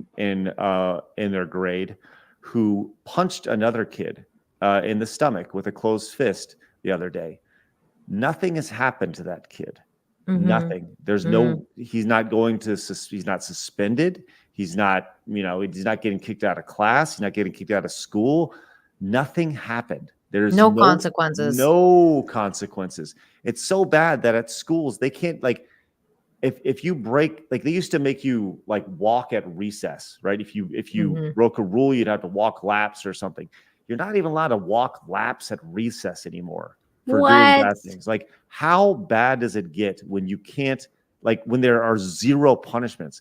And if you, like I said, if you think it's bad now, it's only going to get worse. We have lost the ability to have accountability. We have lost the ability to have conversation face to face. So many people have anxiety around that. And I think what happened in 2020 with COVID, taking people out of social environments and putting them, like just how we're talking now. You and I are fine, right? It's the kids that are coming up. It's the new generation, man. Oh my God, I feel so bad for them. Like, right? Your kids' generation, I feel so bad for these kids. I will tell you, man, there's a number of kids who have been drastically affected by those policies, and it's like I said, it's only going to get worse. Yeah, and that's a sad thing too. And add to that, because as we were discussing this, and I brought up Ben Shapiro and Candace, I actually thought of something else too, because it's a kind of an added addition to all of this, which you don't really think about, and then I did, which is money. Because you don't, like, because at first I was like, oh, if they were real human beings and they really wanted to solve the problem, they should sit there and talk to each other. But then there's no money to be made, right? Because right now, if they're starting to argue on Twitter and they're like, having this basically very public war, they're very much monetizing that. So it's like, it's more, I guess, beneficial for them to have this kind of like really fake war going on when you can make money on it, instead of like actually talking out and being like real human beings and being like, oh, we talked it out, we're fine. Like, there's no drama there. There's no money. Right. So that's interesting. I think the thing that's really, you are correct in that. And, creating controversy obviously drives awareness of your brand. I think in this situation, with the way, just as I've been kind of looking at it as we've been talking about it, I think that Shapiro is doing more harm than good. Like, they could be monetizing this from a Twitter perspective, and but like, you don't make a whole lot of money on Twitter. No, you don't. Daily Wire is a subscription-based business that I think people are seeing how, this friction that is happening online, and I think ultimately this will hurt the Daily Wire, just based off of it being so public. So I understand the idea behind that. I don't necessarily think that in this case that they'll end up profiting from this. I think the person who stands to profit the most is obviously Candace Owens. I don't think Ben Shapiro stands to profit, but Ben Shapiro is super uber wealthy anyway. So but I think the Daily Wire is the big loser here. Well, what's funny is they could be they could be massive winners, because if they went about it another way, because the whole schlick of making the Daily Wire was originally like, oh, we're going to be like the alt platform to, bringing, the leftist media something to give them run to the money, and like culture war and this and that and the other. And we love free speech. Like, that was like the whole thing was, we love free speech, and we want to like make sure that people have. That's why like Ben had Gina Carano on. Like, that was one of his like, big things. Oh, you got fired from Disney, come talk to us. We'll talk to you, because nobody wanted to talk to her back then. And then now, like, when they're faced with their own sacred cows, like Ben is faced with this whole situation with Israel, everything is going out the door. Like, it's like none of the things that they were saying was actually true. Yeah. Because if it was, then they would want people like Candace Owens to state what they're stating, because that's the opposing view, or like whoever else. Like, if you have an opposing view, that you should be free to state it without fear of repercussion from your Jewish boss or whatever it is. Like, like you shouldn't be fearing that somebody's going to fire you or, pull your contract or whatever it is because you don't politically agree on something together. Right. And I think that I'm waiting for Candace. The ultimate mic drop for Candace Owens would be in a situation like this that is clearly emotional, would be for Candace Owens to say facts don't care about your feelings. I know. I'm waiting for that too. One of these days it's going to happen. Yeah. The funny thing too was that Quartering tweeted out that he thinks that Candace might go to whatever Tucker is doing, because I guess Tucker is building something. I don't know what exactly that's about, but I can see her leaving at this point, because it's like she's not being treated well, and Candace has a big ego. So I don't think she's going to be like sitting there taking it for much longer, and I don't know. Things are getting real spicy, and it's unfortunate that the Daily Wire couldn't be that beacon that they claim to be, and just kind of be out there advocating for free speech and being like, you know what, whoever it is, whether you're Muslim, you're Christian, you're whatever, you can come on the Daily Wire and we can talk about whatever it is that we're going to talk about, because that's why we made this platform. Right. It would have been really nice if Jeremy Boring made that kind of statement, but I think that's what it is that's going to make the Daily Wire not like, what makes it bad for business is the fact that they're going back on their word of what they really were. And I think most people kind of started to see that with the whole Crowder thing. And then now they're like, ooh, you're not doing well. Real quick, let me get these super chats here. Thank you, Torgo, for the $2 saying it's Mr. Fantastic, not Senor Fantastico. Come on. I agree. We need a taller, lankier, a younger Mr. Fantastic. That was my whole point. But Especially tall and Yankee. You had me up until the younger part. So well, he needs to be somewhat younger, because you want him to like be in the MCU or whatever it is, like series, like year after year. So if like the guy's like 55, 60 years old, he's not going to want to do action movies for like, another 6, 7, 8, 10 years. Right. It's just, that's father time will come for us all. Magnum Norris for $10. Thank you. Says chivalry is dead. Depends where you live, but yeah, it does. It really, I think this is a location based thing, because it's definitely not dead here in Mexico. Mexico's a very macho culture, so they're still doing a lot of chivalrous things, like opening the doors, and they put women ahead of themselves because they're very, very macho. So is that where you're located in Mexico? Yeah, I live in Cancun, because nice. I left Canada because it was too cold and too, well, for lack of a better word, fascist. So I came down here to Mexico, and I've never been happier. When did you, sorry to derail, but when did you leave? Oh, I left about 6 or 7 years ago. Oh, okay. I think almost 7 years ago. It's been a while. So you saw the writing on the wall. Oh, yes. Yeah. Very much so. And I was like, we need to get out of here before things get real bad. And they did.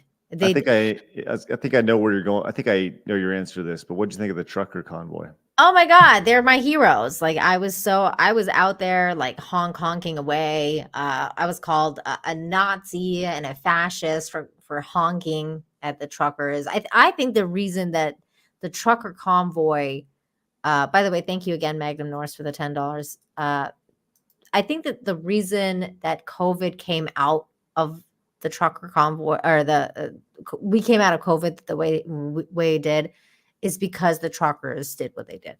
I think it was a massive, massive push to the right direction. So that's what I think. I think they're heroes for finally standing up. Yeah, I think, once again, what's the old saying? If you don't stand up for something, you kneel for everything, or whatever. Yeah. But yeah, it was, yeah. I mean, I forget the exact quote, but I think it's to that spirit.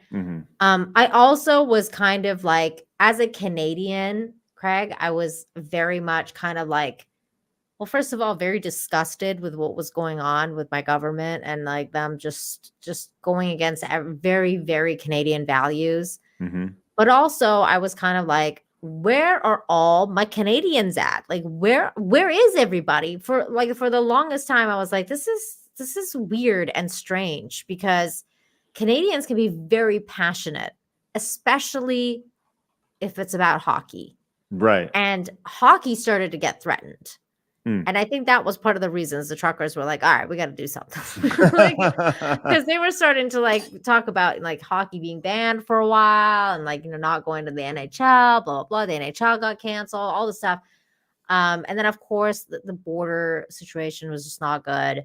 But one of the things is definitely like, I was like, where are all the Canadians? Because I know you have it in you. Because I remember when we lost Game 7 in Vancouver and the Canadians went nuts and they like just came out in Vancouver and rioted and like went crazy.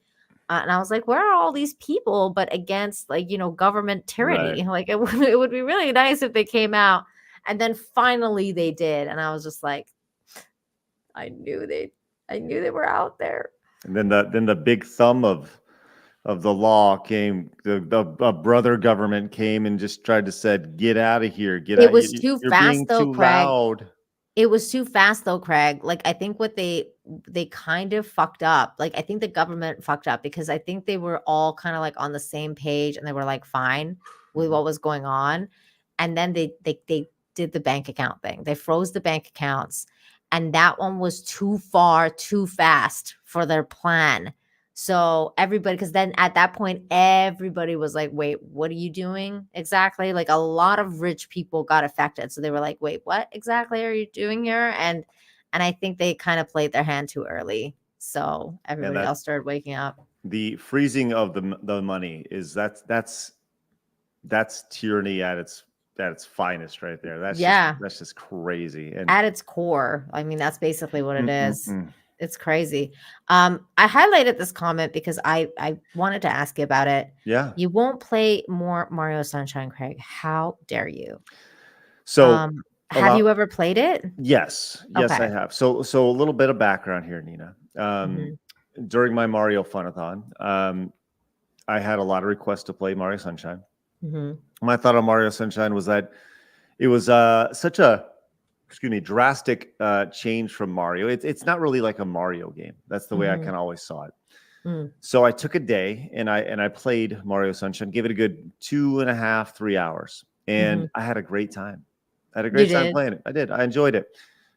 But I said, would you like me to keep playing it and eventually probably ruin my enjoyment? Because there's a lot of apparently like super there's a lot of points in the game that are pretty frustrating apparently. This is just what I've been told.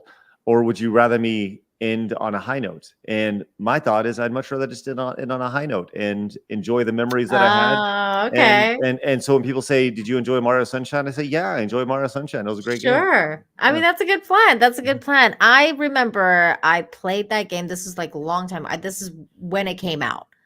I played that game when it came out. And I remember loving it. Like I absolutely loved Mario Sunshine. I was like, this is so cool because it was just so new and the way they had done it was just so different. Like this was before, I think it was before Super Mario Galaxy, right? Oh yeah, it was. Yeah. Yeah. So it was like before Super Mario Galaxy, it was just like so fascinating to me that they were going that route with it, and it was just so super fun with the water spout and like like you're just like flying around with the water spout and everything like that. So it's been like kind of like one of my favorite Mario games, but without me ever having to play it again. Like it's just been like I've played it from beginning to the end, and I was like I had so much fun with it that I was like this is a really good Mario game. I feel like it's very underrated. I heard they're coming out with a new one though. Is that true? Oh, I don't know. You're the Nintendo lady. I don't know. I haven't been keeping track of all the new stuff, really. No, I mean, they just came out with Mario Wonder, and they haven't. I want to play that. I can't wait to play that. It's spectacular. The next big platforming, like kind of Mario game, is actually a Princess Peach game. They're gonna be doing. Oh yeah, I saw that. And then the Japanese people got mad at the cover for the game design. Did you see that? No, I didn't. Because apparently they like changed like Peach's look a little bit. The Yellow Flash did a video about it. That's how I saw it. And I was like, this is so stupid. And the Japanese people were mad. They were like, why are you making her all Western? Like it was just funny. What's your favorite game right now? Like, what are you playing right now? What do you look, other than Mario? Yeah. The game I've been going back to consistently over the last several years has been Apex Legends. I love Apex Legends. It's just a battle royale game that I can play for 15 minutes and be done with it. And I'm actually pretty good at it. So like probably the best 42-year-old guy in Texas who plays Apex Legends, just gonna say. Oh my god, I've never played that game. That's so funny. It's really fun. And I love Luigi's Mansion too. Luigi's Mansion was such a cute game. I love that game. Yeah, that has a ton of personality, like a ton of personality. They gave Luigi a lot of love in that game, which is great. They did, and he deserved it. Ooh, the new one I'm looking forward to also is Pikmin 4. That's the other one. I'm like, I love the Pikmin franchise, so I'll definitely be getting Pikmin. But what about RoboCop? Like, have you played the new RoboCop everybody's talking about? I haven't played that. Okay, so everything I heard about RoboCop is that it's like phenomenal. It's a phenomenal homage to the original movie, right? So much so that like the best thing about it is you can shoot guys in the dick, and God. And like you shoot guys in the dick and they all like keel over and they're like, oh, so yeah. So like if that's what you can do in the game, I want to get some time with that game. I haven't played it yet. Like I said, I spend most of my days, I do the podcast in the morning. Then I do like, right now I'm playing through all the Mega Man games. So once I get through that, I probably will get to RoboCop at some point. I think RoboCop is definitely worth my time. It's just right in my wheelhouse. But everybody I talk to says like it's really freaking good. Yeah. My husband was recently playing it, and he told me that he finally got to a part where there's a trans character, and he's kind of like really like anti-woke, and he's not into like anything. Can you shoot it in the dick? I think so. Well, he told me that he thought like you can't really tell that they're doing a trans character, but you can kind of tell because you're like, oh, is this person trans? But basically what he was saying was that like they did the trans thing really well, like as if it wasn't really a big deal. So he was like, I think he thought that it was handled really well that they did that, unlike let's say Starfield. Because apparently Starfield was not like they did not handle that well. Did you play Starfield at all? No, I did not. No. Are you gonna ever? No. Like that type of game doesn't really it doesn't interest me. Like, what is your favorite type of game? So my gaming DNA is built around playing games with people. Okay. I feel like people remember, at least the way I think of games. I think about games when I think of it's not necessarily that I beat this game, it's who I beat it with or what I was doing when I was playing it, right? Were you listening to alt-right podcasts? Right. right. Look, trying to put together my next plan to kidnap Nancy Pelosi, right? No, but for me, that's games have always been a social thing for me. Singular narrative-driven games. Not a huge fan of narrative-driven games. I don't like big sandbox games either. I like to have some direction in games. I don't like to be like, just go play. I like to have an objective when it comes to games. But for me, my favorite types of games are like your classic couch co-op party games, games that you can play with, 2, 3, 4 buddies at a time. And I got it like an NBA Jam over here. I love NBA Jam. One of my favorites. Yeah. So great. So good. And I think that's where a lot of it started was in the arcade. You know, I grew up playing games in the arcade. So for me, it was about, I've always felt that you can learn a lot about somebody very quickly in about 30 seconds just by playing a game like Street Fighter with them. Ooh, yeah. You know, you can learn if they're aggressive, if they're passive, they shit talk. You know, you can learn all these things about them in a very quick amount of time. If they give up easily, you know. Or Mario Kart. My God. Right. Just play Mario Kart with some people. Mario Kart 8 Deluxe may be the best pure video game of all time. Agreed. Right? Like I really do agree with you on that, because it's just that there's so much, and you can play that over and over again, and it's always the best. I love there was a meme cake that we did that in Nintendo when I was working there. They got like this idea from the meme, and it said there was a cake, and it said on it like, "I'm sorry for the things I say during Mario Kart." And like we had it like in like one of our Mario Kart parties. It was like really cool. But yeah, like that's me. Like when I was like learning Spanish and I was hanging out with my Mexican friends, we'd play Mario Kart, and I learned all of the swear words just playing Mario Kart. Like all the Spanish swear words I know is because of playing Mario Kart.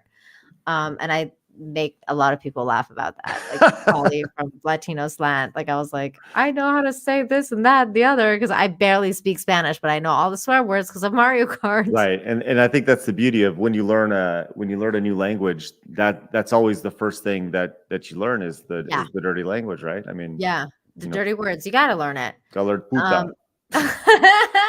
Yeah. Puta madre. Yep. Oh my God. I'm a little bit different than you because I absolutely love RPGs. Like I love that like from beginning to the end. For example, like Red Dead Redemption. Like Red Dead Redemption, I freaking love that story. I love having it's like a movie, right? Like for me, it's like a movie that you play. Like you're playing the main character of a movie, and that is like who you are.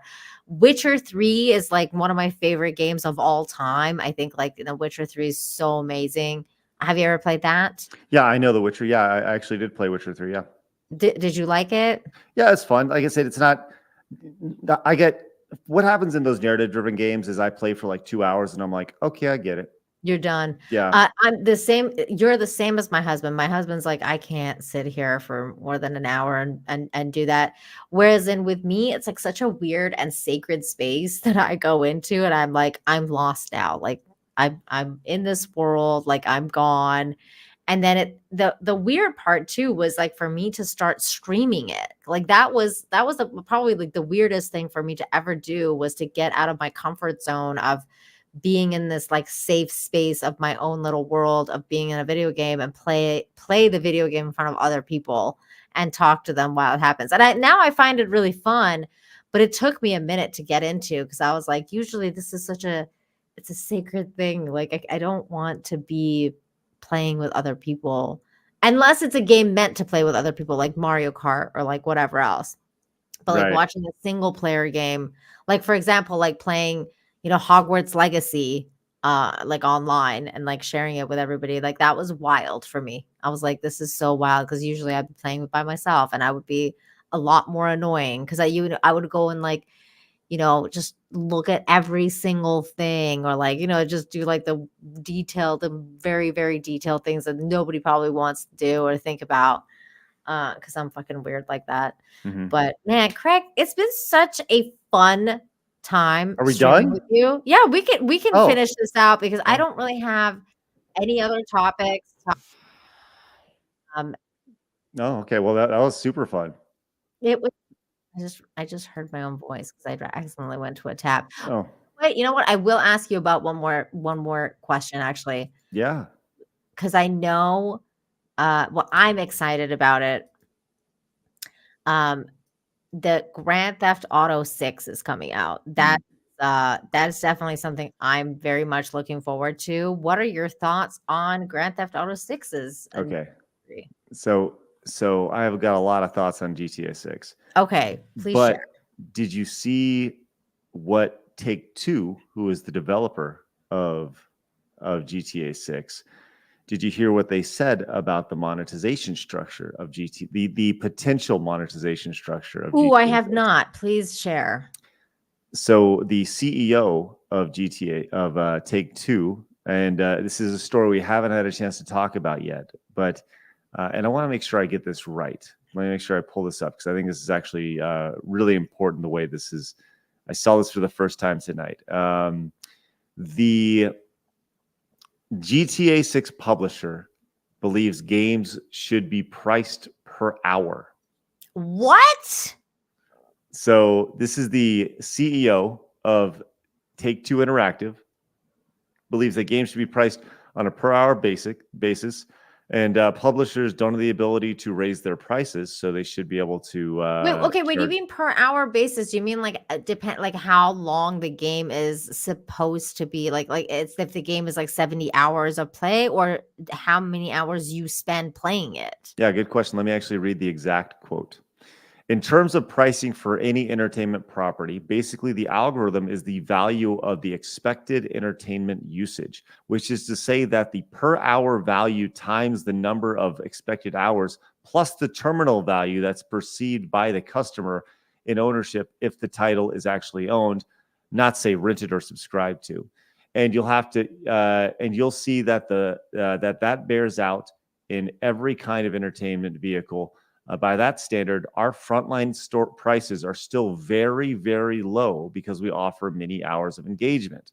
And I actually don't disagree with that. I think that you for the, if you're paying 60, 70 bucks for a game and you get hundreds of hours of entertainment, I think that's a really good, obviously really good, That's how I felt about Legend of Zelda Tears of Kingdom. Right. I was like, that's the best freaking 80 bucks I ever spent. So he went on to say that doesn't necessarily mean that the industry has pricing power or wants to have pricing power. However, there's a great deal of value offered. He continued on talking about the price per hour side of it, and that games could potentially be priced per hour. GTA 6 publisher elaborated on the statement by going over the algorithm. Yeah, so he's pretty much just saying like, look, if we charged you per hour, you would. We would make a lot more money, right? And the idea that if games were priced per hour, I mean, this is GTA 6 we're talking about. There's people who have played 10, I don't know, 5,000 hours. Yeah, 5,000 hours of GTA 5, and that game is still always at the top of the charts of games sold. But I'll say this: GTA it's a phenomenal video game, and I'm interested to see how they take the insanity that is the world of GTA and bring it into modern audiences. 2023. Yeah. Because they will. Yeah. They will. I mean, they're going to have the first playable female character. And I think I'm super excited about that, to be honest. Like I actually was saying that they should have like designed her after this cartel lady that I know very well because I live in Mexico. All right. Like I don't know her personally, but I know her, like, of her story. And her name is Doña Letty. So if you can look her up, like her name is Doña Letty, and she's like this crazy mob boss, like crazy chick. And I'm like, if they base her like a story based on like this lady's life or people like her, it'll be a real story of a real woman criminal. And I think that would be really cool actually to see in a GTA thing. What's her name? So many Doña Letty. Doña Letty. Yeah. Here, let me her name. Well, her real name is like I got a nice I got a Mexican restaurant pulled up. The Queen of the Riviera Maya. All right. Here she is. I'll pull. I pulled her up.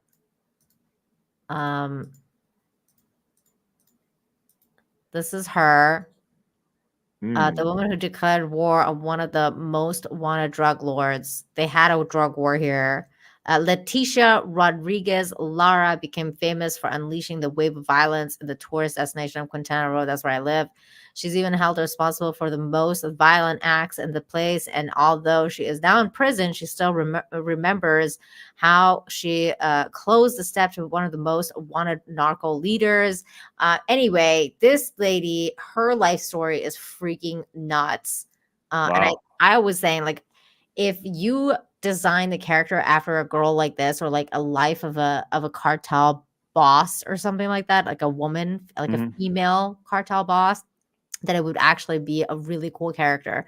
And I said this on Twitter on like one of those things that was like talking about GTA 6 as like female casting or whatever, or female new character. And people lost their ever loving mind on me, Craig. They were like, "You're glorifying violence," and like all this stuff. And I was like, it's called Grand Theft Auto. Like, I don't understand. Like, what do you think it's doing? It's literally called GTA. Like, Grand Theft Auto has been glorifying violence and drug lords and like everything else forever. But usually at the end of every story, there's a price to pay for doing all of the bad things that you're doing. Like, that's basically the story of Grand Theft Auto. Like, every single story has been, there's a high price to pay for being in this kind of world.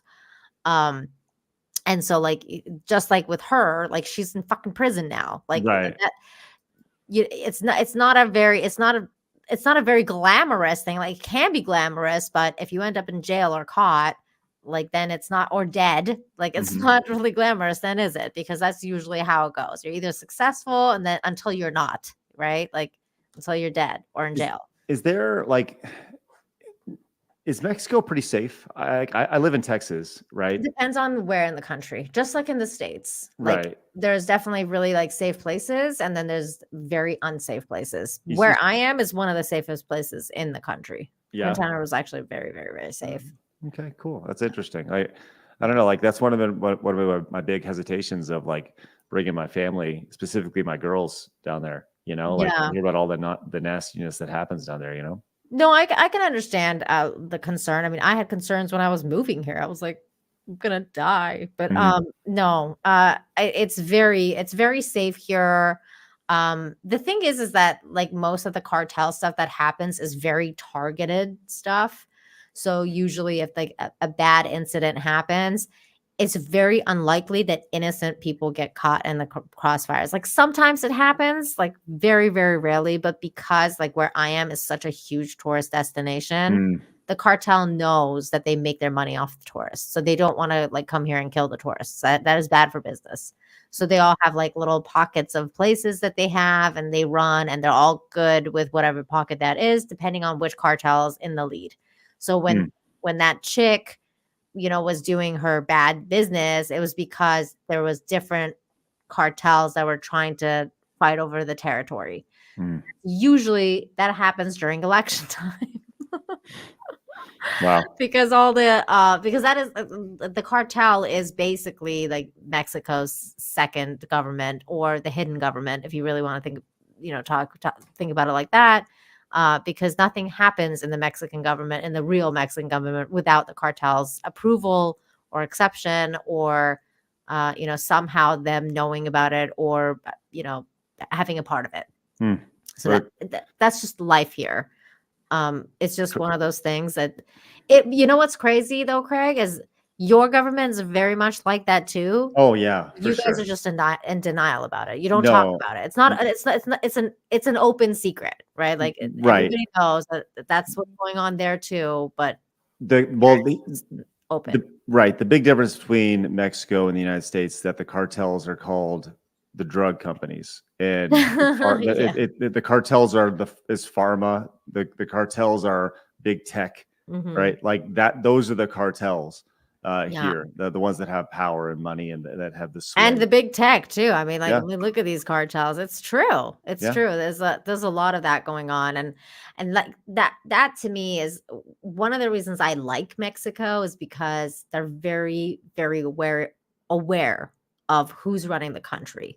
They don't like, the people don't like it, obviously, but at the same time, they're like, our people are fed. Like, nobody's starving. Right.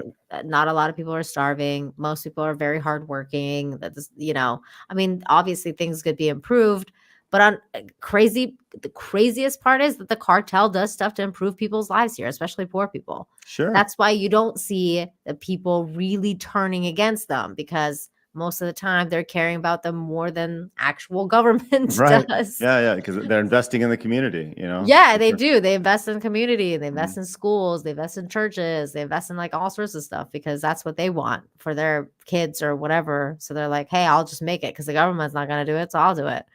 And it's wild, but it's wild country here, Craig. Like there was definitely culture shock aspect to it when I moved here, but just knowing, I don't know, it's just Got some crazy. good ass tacos though, I bet, right? Oh my God, the best tacos ever. Like, dude, I hope so. I did not have appreciation for Mexican food before I came here. Like I have a whole new outlook on Mexican food. I think it's one of the most underrated foods of the world, really. And I'm not even just talking about tacos. Like if you think about like arrachera steak, I don't know if you ever had arrachera steak Not that. before. It doesn't sound familiar, but It's the Mexican, it's like a Mexican steak. It's kind of like skirt steak. It is basically skirt steak, but it's okay. marinated in a certain way. So they call it arrachera. Mhm. And it's so fucking good. Like it's just so good. And people don't eat that at like Taco Bell, So they're like they're eating at Taco Bell thinking they're having Mexican food, but it's like Mhm. this is not Mexican food, Right. So, but if you ever come here to Cancun, I will show you the best of Mexico and food and whatever else. So if you and your wife and the family ever come here, I will definitely help you guys find the safer places and just to having a good time. I will take you up on that offer. I promise you that. That'd be great. Definitely. But yeah, thank you so much for being here tonight. I know it's 2 Yes. hours now. Nah, it's fun, man. Really good show.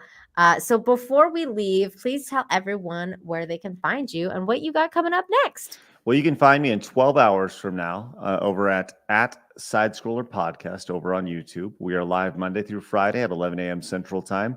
Tentatively tomorrow. Usually we have a regular show where we talk about games and entertainment, culture, all that fun stuff. Tomorrow we're going to do a roundtable where we bring in folks from different backgrounds. And tomorrow we're just going to do a retro game roundtable and actually talk about the Super Nintendo. We've done some on Star Wars, but tomorrow it's all about nostalgia. So Jeremy from Geeks and Gamers will be on it, as well as Johnny64, who has a couple large channels. We're just gonna pretty much gush about the Super Nintendo for 90 minutes. So if you want to come watch that, that's great. On Friday, we'll get back to the regular show. Show some love to Yoshi's Island. Well, Yoshi's Island was fun for sure. But I'll say this: I have a DM out and an email out to a representative of the FCC. I don't know if you saw the news today about what happened with the FCC, but the FCC passed a vote that essentially hands control of the United States government, control of the internet over to the United States government. What? I did not hear about that. This is something that's concerning. It's very concerning. And I'm going to have on, at least I've reached out to this commissioner to have him on the show to see what his thoughts are on it. He was one of the ones that voted against it. There was only 5 people who voted on this thing.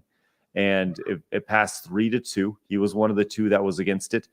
And it's very scary. So it's like the Canadian bill.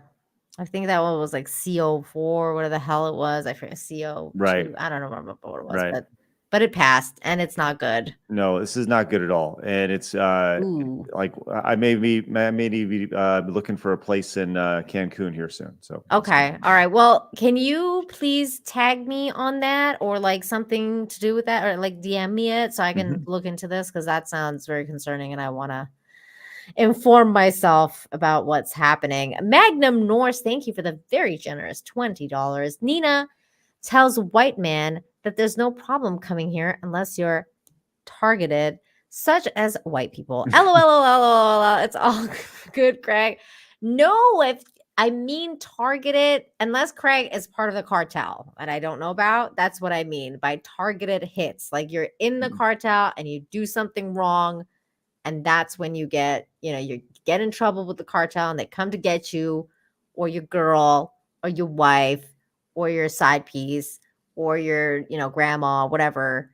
because you went against that group. But that's what I meant. Yep. But my God, if you are part of the cartel, then yeah, don't come here. I am not. Oh my God. Ooh, that's nice. Thank you for the subscription. Let's go. Thank you guys. And as for me, you can find me here on Friday for good news because we could all really use it. That's the other show I do, Craig. I don't know if you've heard of it. It's called Infinite Hope. On Fridays at 2 p.m. Eastern, I try to balance out this insane world that we live in with good news and, just good news, cute animals, good Samaritans, all sorts of good stuff. Like anything that's good, it's the fluff. Like we need some fluff, and I am the queen of the fluff. So that's what happens every Friday at 2 p.m. Eastern here. So that's when you'll see me next.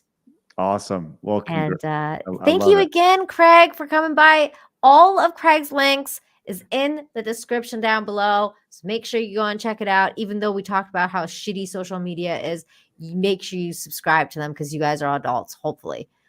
So thank you again for coming by, man. And we got to do it again. Yes. At some point. Super fun. Yeah, we preach common sense, and y'all seem like common sense folks. So come on over and say hi to us. We'd love to see you. Oh my God. I love common sense, and it's no longer common. Nope. Until next time, everybody, have a good one. Bye. See ya.